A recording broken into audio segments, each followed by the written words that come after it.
Okay, here we go. Thursday morning. Coffee's going. We're rolling. Ready to go. Crazy day on Wall Street yesterday. Now, yesterday, it's one of those days you live for as a trader.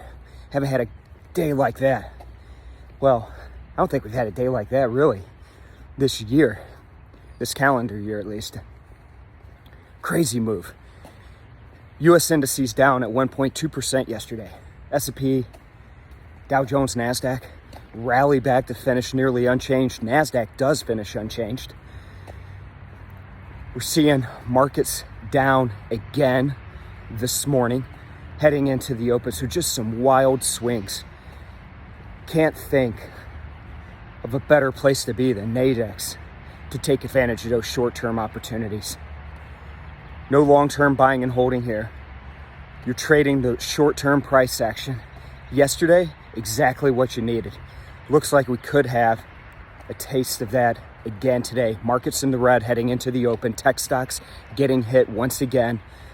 FX, we saw some strength in the dollar yesterday off that weakness. Seeing a little bit of weakness in the dollar this morning. Bitcoin yesterday, the big driver of that volatility, down 30%, hit 30,000 on the lows. We're back up above 40,000. Oil, down another buck. Oil, we're down below $63 a barrel in WTI. So, a lot of movement. No excuse. Let's get in there. Let's trade some price action. Let's have a good one. I'll check in with you again tomorrow.